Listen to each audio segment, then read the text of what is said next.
with spider mines around the map here. Good counter for this late game tech, actually. Force the Zerg to run forward with Lings first and detonate the mines. And oh man, more Scourge coming in. Boxer irradiating the Scourge. Oh god, taking it on the chin there. Not good. I mean, Boxer needs to be careful here. I know what he's trying to do. He's trying to go on a irradiating party here and try to catch the Ultralisks, but he cannot afford to lose Science Vessels at this rate. He's going to do an Eraser. Oh, this is so not wise. Boxer, what are you doing? Ah, this reminds me of a guy from SC2GG I was playing a few days ago who lost all of his science vessels over and over again doing erasers. Sorry about that if you know who I'm talking about, no sparking, but you did lose a lot of science vessels.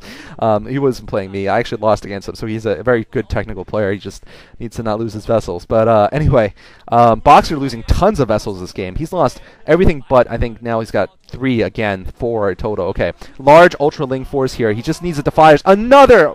Man, Boxer, he needs to not lose these science vessels. If he had these science vessels, I think the game would be his by now. But the fact of the matter is he's unable to support his pushes with those vessels. He can't get those enough irradiates off on the Ultras. Now he's flying over there, but not irradiating anything. What are you... Oh, Boxer's control is slipping a little bit, I think. Really not looking great here. But anyway, he might have a large enough force here that he can take care of this Ultraling Force. Good Medic Marine micro there. I don't know where the Scourge were at that point. Okay, not the Scourge, I mean the Defilers. And now some Scourge taking out one vessel. More Ultraling pouring forward here. I think they're going to whittle down this force so it's so small it's not going to really be able to do any damage now. Yeah, only a couple Medic Marine left in that group, and more Zerglings coming down. There's the swarm finally. The Zerg actually, Magma there actually, oh man, both players playing sloppy here, I gotta say. I was gonna say Magma was a little bit sloppy, not bringing his Defiler forward, and now Boxer is sloppy, saving his, not saving those vessels there. And oh man, Dark Swarm plus Plague just eats up Marines. Yeah, ouch. All the Marines going down there. So Boxer has lifted up his command center from his main, actually, and moved it to the upper left. He's got two more mineral sets there. His natural is mined out also. So he's on 2 effective bases. The Zerg's on probably 3 effective bases at the lower, 2 at the lower right and 1 at the top at the 130 position. He's also got more minerals as main and natural also. So the Zerg's certainly in a better economic position. Boxer isn't out of the game, though. I mean, he has lost so many armies, so this is somewhat the problem with the ultra-aggressive Terran style here. Sometimes what you see Terran players do, safer Terran players like, say, I don't know, C or Mind, I would say, are pretty safe playing. They'll definitely develop a large army first. They'll allow themselves to get that critical mass of, Medic Marines and a cloud of science vessels, and then they'll push out. Obviously, there's benefits for pushing out earlier in that you can catch your opponent off guard, prevent them from getting a big economy, but there's also drawbacks, like you lose your army over and over again, and you lose your vessels over and over again. Oh, nice rig there, though. Scourge landing on the, oh, nice. Mine, I think, got detonated on those Ultras moving in now under the swarm. Boxer has no tanks. That's a big problem here. On the other hand, no lurkers for Magma. If he had some lurkers, actually, I think he'd be able to tear down his army a little bit better. But I think he's just too committed to this build right now. What he needs to do is actually attack the upper left expansions. Really, Magma needs to do that. By the way, while there's a lull in this game, well, maybe not. I was going to give more information about the puzzle. Another gigantic Plague on the science vessels. Absolutely critical there. Boxer with a Vulture harassing at the upper right. And wow, another good swarm there. And Boxer's going to need to save these oh my goodness, Boxer losing another dropship. I mean, he has not landed a single drop full of units yet this game. So whatever you say about Magma, he's got 2 things working well for him. He's got Scourge and he's got Defilers. And, the Zerg player against a Terran, if he knows how to master both those units, he can really be quite good, actually, at the late game. Even if, his macro isn't that great. And you can tell by his record he's not good against Terran by any means, in the pro level at least. But, he's got at least those 2 things down. Boxer's going to pick off that hatch there. Nice work there by Boxer, sacking those Marines for the hatchery. Going to slow down the Zerg a little bit. Zerg down to 2 bases once again. And the Zerg really has been kept on the defensive this entire game, which is one thing you can give him credit for, give Boxer credit for. He's only gone for that 1 attack on the front and it failed. And Boxer now is going to get more radiates off. Some Scourge are probably going to come along and either kill or chase off those vessels. And, oh, here we go again. Here, wow, only 1 vessel. Could have been 2. Scourge, he could actually get a Mutalisk right now and pick off at least 3 or 4 of those vessels real quickly. Here comes another attack from Boxer, going this time towards the lower right.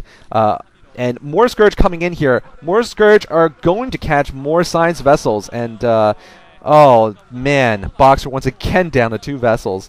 But he's actually survived this attack now, and he's going to be able to go down towards the lower right again. And only 1 Ultra left. I'm not sure if what's going on here with the Magma's macro here. Maybe he's just, he's cost himself too much in resources. I think that upper expansion was really important. He's also lost. This is coming down to the wire here. I mean, both players, neither player has a food count above, I would say, 80 right now. And this is, 30 minutes almost into the game, 25 minutes into the game.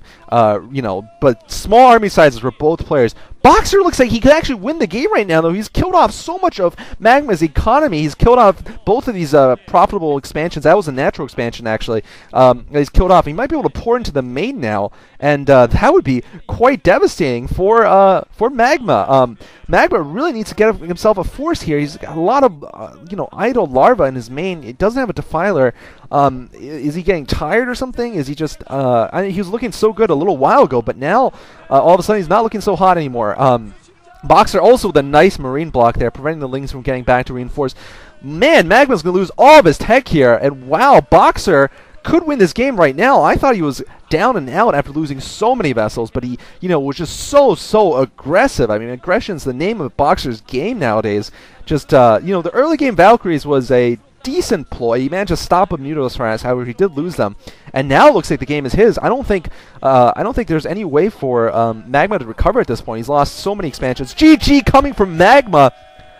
Really impressive game from Boxer, I gotta say. The late game just wearing Magma down. Magma unable to handle it, even though he did Scourge pretty much everything in the air that Boxer owned, whether they be Valks, vessels, or dropships. But at the end, unable to pull the victory off. Oh my goodness! What was that? Alright, well, Boxer is so manly that it doesn't matter if he did a girly ceremony there, because he is so manly, it doesn't matter. He's still the man here. Although him and Reach, are going to have like a man-off contest when they finally play together. I mean, both are men's men. Like, they're definitely the kind of guys that guys want to be, and they're going to have to, I think they're going to get along. I mean, they have a long history together of being rivals, actually, back in the past. But certainly both are going to have a lot. They have both really high leadership capabilities. Of course, Reach was the captain of KTF, Boxer the captain of Air Force Ace.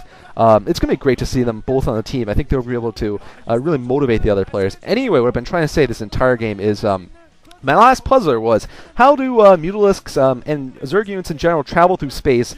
And I've gotten some great answers so far, so keep them coming. I'd say 2 or 3 of my best answers. One of my best answers is that